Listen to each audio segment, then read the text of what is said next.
Yun pong budget na allotted natin for 2027, gaano po kalaki yung allotted para sa pagpapaigting ng security sa ating mga public schools? Enough ba yun to ensure na ano ba, meron tayong metal detector at saka kung makapag-hire ng additional security personnel, paano po? Kasama po lahat itong una, humihiling po kami na sana madagdagan at mabigyan ng kaukulang budget yung kahit outsourcing ng security personnel through the MOE at siyempre po yung pagbili ng mga kagamitan katulad ng metal detectors. Lahat po ito ay nakapaloob doon sa budget proposal namin. Mm-mm. At ilang bahagi po nito ay pasok na doon sa National Expenditure Program. Yusek, susugan ko lang po yung tanong ni Maricel.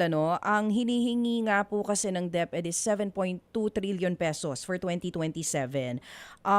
Pero meron kayong gusto na separate line item budget specifically for school safety and learner protection. Para lang po mas maintindihan din ng publiko, bakit po kinakailangan na hiwalay po sa regular MOOE ng schools ito pong budget na ito na hinihingi ninyo? And roughly, mga magkano po ang kailangan? Tinitingnan po natin na siguro mga 3 to 4 billion.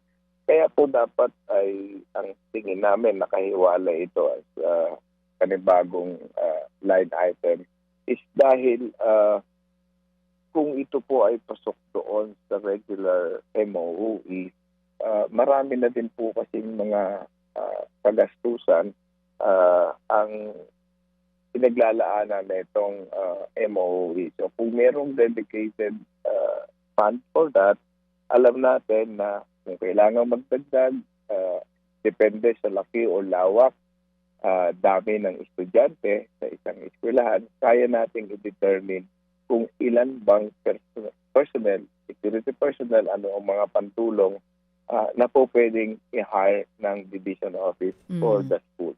Oo. Opo. Kumbaga, mas magiging madali po para sa inyo ito.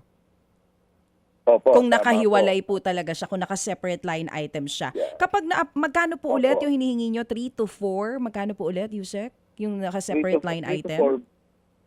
3 to 4 billion po yung oo. request po. Opo. 3 to 4 billion pesos separate line item for school safety and learners protection. Kung sakali po na maaprubahan ng Kongreso itong separate funding ninyo, so mapupunta po ito sa security guards, dito po sa mga guidance counselor, CCTV, metal detectors. Tama po ba? Doon po ang punta nito?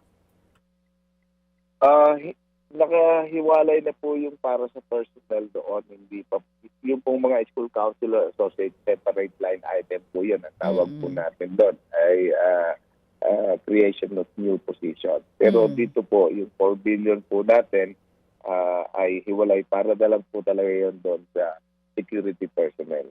Security personnel. Opo. Oo. Security personnel, CCTV, metal detectors, doon lang po yung 3 to 4 Yes. billion pesos. Opo. Oo. Mga kapatid, patuloy po kayong tumutok sa 105.9 True FM para sa totoong balita, impormasyon, music and entertainment. Mag-subscribe sa aming YouTube channel at podcast at sundan nyo kami sa Facebook, Instagram, X at TikTok sa True Network PH. Bisitahin din po ang aming official website, truefm.ph. At panoorin din kami sa True TV Signal, Channel 19. Kami po ang 105.9 True FM. Laging true sa'yo, kapatid.